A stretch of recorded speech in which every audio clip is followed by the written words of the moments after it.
qui s'est beaucoup plus intéressé au parcours de soins du patient à l'intérieur du centre de santé. En prenant soin de faire en sorte que le système ne dépende pas d'Internet, mais qu'il soit offline. Parce que nous avons testé, nous avons vu les limites de nos connexions Internet. Nous sommes présentement dans 3 pays, le Togo, le Bénin et la Côte d'Ivoire.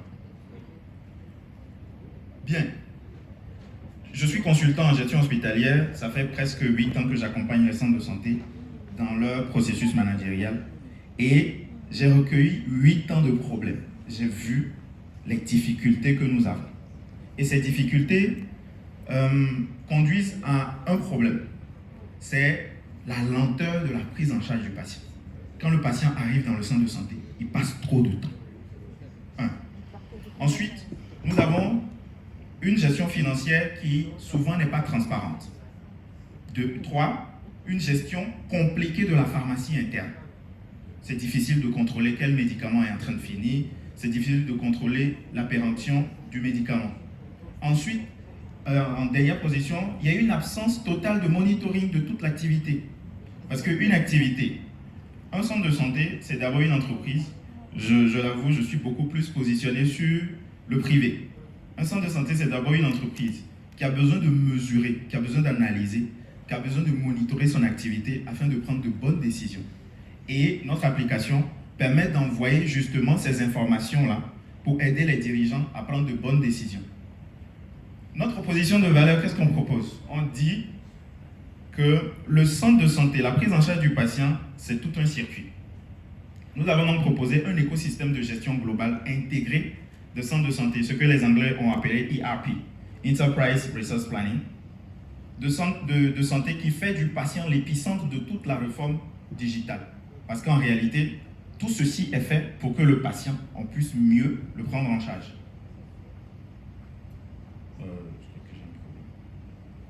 Pourquoi Clinica? Parce que grâce à Clinica, nous allons pouvoir numériser le parcours patient afin d'accélérer sa prise en charge. Nous avons estimé que nous avons 2 étapes. Nous sommes à la première étape. La première étape, c'est la numérisation du processus interne dans chaque structure sanitaire. La deuxième étape, c'est la connexion. L'hôpital digitalisé 1, hôpital interconnecté 2. Donc nous sommes au niveau de l'hôpital digitalisé 1. Garantir une gestion saine et transparente des centres de santé. Fournir aux dirigeants des indicateurs importants d'aide à la prise de décision et ensuite créer cette interopérabilité. L'interopérabilité va se faire parce qu'on a pu stocker des données d'abord en interne. D'abord, on a pu stocker des données en interne. C'est seulement quand on finit de prendre en charge le patient, quand le logiciel est capable de calculer, en prenant en compte dans le calcul le taux de couverture de son assurance maladie, c'est seulement quand on finit de prendre en charge ce patient qu'on peut envoyer des données à l'assurance pour remboursement. Donc, nous avons un outil collaboratif, un all-in-one. Pourquoi c'est un all-in-one? Quand on a fait un peu le benchmark, on s'est rendu compte que les centres de santé qui font l'effort de se digitaliser sont obligés de souscrire à plusieurs logiciels. Il y a un logiciel qui gère la caisse, un autre qui fait un peu la comptabilité, un autre qui gère le stock, un autre qui gère le dossier médical.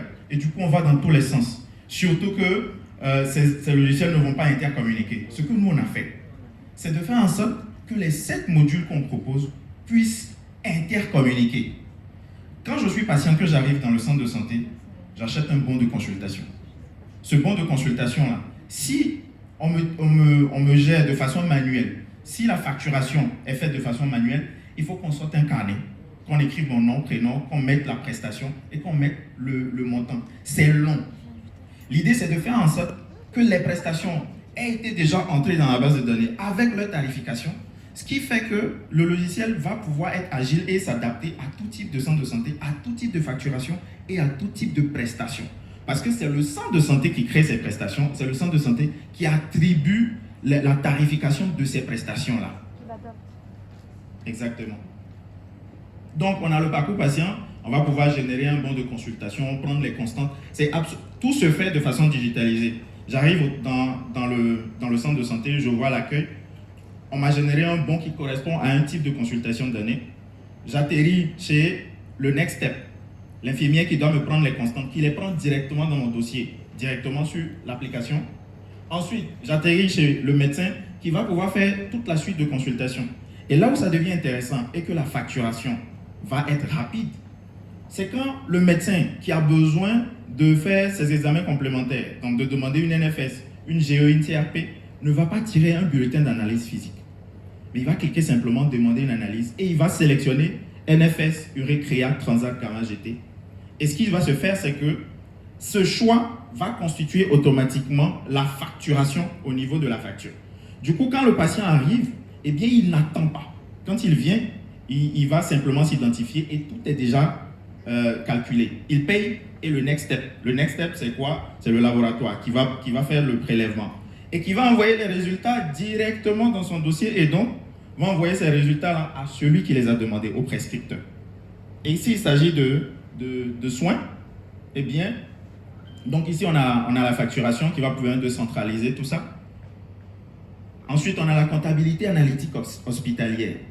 De pouvoir maîtriser les charges et les produits d'exploitation. De maîtriser tout ce qui est ligne budgétaire. Parce qu'on ne peut pas dépenser à volo. Il faut qu'on sache où on va. Et donc, ce module va permettre de donner ces informations-là et de cadrer les choses. Ensuite, on a un quatrième module qui est le laboratoire. Il n'y a pas grand-chose à dire dessus. On a également le stock de médicaments qui va permettre de mieux contrôler les choses. Et surtout, d'éviter les stocks parallèles. Ce que j'appelle stock parallèle, c'est que vous sortez votre argent, vous faites votre centre de santé, vous investissez dans la pharmacie interne, dans les médicaments, et votre personnel, qui pourrait être de moralité douteuse, peut faire entrer son propre stock de médicaments et les vendre allègrement sur votre taux. Ici, il est impossible de pouvoir le faire. Donc, comme je vous l'ai dit, le logiciel a été développé sur la base des problèmes que nous avons recueillis sur 8 ans. Et donc, ce logiciel n'est qu'une solution à ces problèmes qu'on a trouvés. Ensuite, je me suis intéressé à un domaine, la médecine du travail. Mon ancien patron, pendant 5 ans, c'était un médecin du travail, un charmant monsieur. Mais je l'ai vu galérer chaque fois qu'il finissait de faire ses évaluations de risque, quand il finit de prendre des photos, revenu sur Word et sur Excel, essayer de déplacer les photos et il galérait à pouvoir le faire.